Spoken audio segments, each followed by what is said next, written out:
I have failed far more times than I've succeeded. You will never succeed more than you fail. That's not how it works. You know why? Because failure is a wonderful teacher. It's the only way to learn. You have to fail. Failure is a part of the process to becoming successful. I tell people this all the time. Michael Jordan, the greatest basketball player in the world, he took 946 game-winning shots. 946 times since he was in high school, the ball has been in his hand to take the game-winning shot with no time on the clock. He has only made 146 of those. He has missed over 700 times, but he has made 146. You know what they write about? When you make it. They write about when you make it. So guess what? When you get through failing, all you got to do is make one. I've had in my career probably a total of, I've been to over 200 pitch meetings to pitch ideas in Hollywood. Out of those 200, they have picked 5 of them. 200 meetings, 200 show ideas, they've picked 5 of them. But you know what them 5 was? Hits. In 33 years, 5 ideas got picked. All I need is 5 hits. Y'all don't even know I was in them other meetings. They don't write about it. They just write about my hits. You just need a hit, man. So when you fail, it's a part of the process. Keep going. You're supposed to fail. Shit, who you know that gets it right all the time? That's impossible. You have to fail. Matter of fact, when you fail, be glad about it. Every time you fail, you're one step closer. So every time you fail, say, whew, got that out the way. Go to the next one. Fail again, okay, I got 2 out the way. What's gonna happen is if you just keep swinging, you're gonna get a hit. Through all the things I've gone through in my life, I had a lot of downs. How did I keep the faith? There was a couple of reasons. Number one, I know from living that if you quit whatever you're trying to accomplish, if you quit, whatever you were trying to accomplish can never happen. There's not even a remote possibility. If you quit, there is no chance of it popping back up again, coming back later. Quitting is guaranteed failure. Now, when you're trying, you're going to fail. But quitting, just stopping, that was the number one thing I understood. And then number 2, you have to make sure that your dreams, your aspirations and goals are so big that not accomplishing them is not an option. You have to want something so big that it wakes you up in the middle of the night. You have to want something so big that you think about it all the time. You have to want something so big that it drives you to wake up when you don't want to. It keeps you up at night when you long been sleepy. It makes you show up, do things you wouldn't normally do. It requires extra. If you want to be extraordinary and not ordinary, if you want to be ordinary, live your life. But if you want to be extraordinary, you have to be extra. If you put extra on top of ordinary, that word is extraordinary. It requires an extra effort. Now, if you don't want to do the extra effort, you finna be regular. There's nothing wrong with being regular. A lot of people are happy being regular. I just wasn't. I didn't want to be regular. If I didn't want no regular house, I didn't want no regular car, I didn't want no regular clothes, I didn't want no regular checking account. I just didn't want it. I wanted to have an exceptional home. I wanted to have an exceptional bank account. I wanted to travel exceptional places. Now, if you don't want that, it's perfectly fine. You can be really happy being ordinary. But if something's burning in you, you got to deal with it.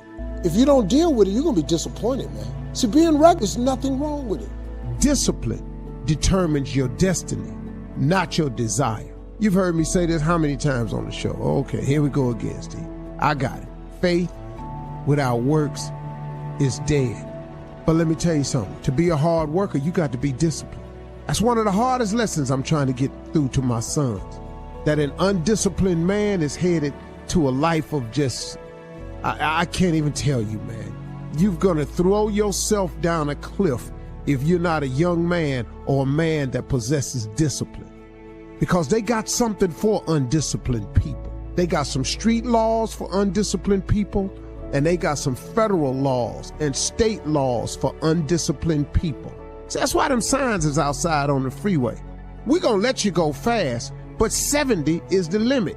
If you're disciplined enough of a person to leave your house at the time you're supposed to leave your house, 70 miles per hour is absolutely enough. But if you're an undisciplined person, if you don't have the wherewithal to leave your house on time, to go where you want to go, see, the desire is where you want to go. The discipline is how you get there. You know, you understand? You can want to go to see your family in California all you want, but the flight leaves at 1:18. You leave your house at 12:30. They told you you must check in 1 hour before your flight. Now, if you ain't got the discipline to get to the airport to check in 1 hour before your flight, leaving your house 45 minutes before the flight departs, what you think gonna happen? Your desire to go see your family in LA is going to be thwarted because you lack the discipline to prepare yourself and get yourself ready to do the things that you have to do to make your desires come true. I'm telling you, discipline determines your destiny, not your desire. You can write down a list of stuff you want to do all day, but if you don't produce and show the discipline necessary to get there, what you think gonna happen? Huh? Okay, I want to be rich. Okay, I want to make $400,000 a year. Okay, I want to be the best player that there is. Okay, but you don't want practice. See, the cat that's disciplined enough to show up at practice, that's shooting jumpers when everybody gone home, that's the guy that's going to be the best. The guy that puts us, that's never late for practice, the guy that studied the playbook, that's the guy that's going to make it. That's the guy that's going to make it. Not the guy that's talking crack. It's talking that smack. I'm going to make the Pro Bowl. I'm going to make the All-Star team. I'm going to be All-American. That's just what you saying. But discipline determines your destiny, not your desire. So now let's talk about this discipline. What is that really, Steve? That's your work ethic. That's your hunger. That's your will. That's what you do. That's how hard you're willing to demonstrate. See, it's a live demonstration now. Discipline is how hard you're willing to demonstrate the attributes and the traits to be what you want to be. Did you hear me? It is your willingness to conduct yourself in a manner that is above and beyond what they say is necessary. When you have a massive goal, something that's big, you must first make it something that not reaching it is unacceptable. Me not living my dream was unacceptable for me. Now, when you get faced with a challenge like living in your car for 3 years, what happened was I had a dream that was so big, my dreams were bigger than all my problems.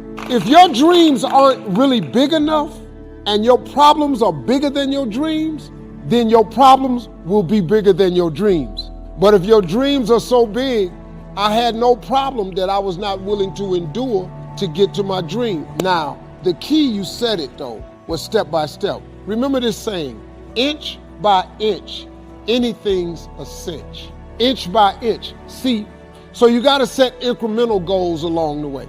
On your way to, let's say you want to be a millionaire, but let's say you only make $5,000 a year right now, but you want to be a millionaire. Then you have got to take whatever you did to make $5,000 and duplicate it so you can make 10. But when you make 10, that should be a minor celebration. Then when you make 20, that should be another minor celebration. Don't stay frustrated because you haven't reached the million.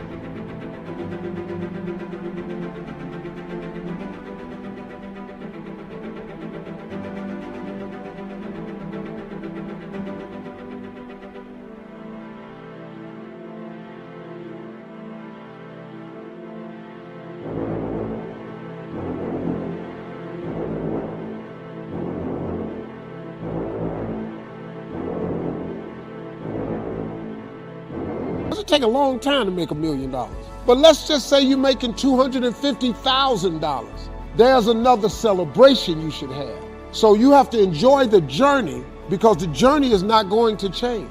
If you wait until you reach your goal to celebrate, it's mentally debilitating. So you have to have monumental steps along the way, and just make inch by inch anything's a cinch. Set very doable goals as you're trying to reach the impossible thing.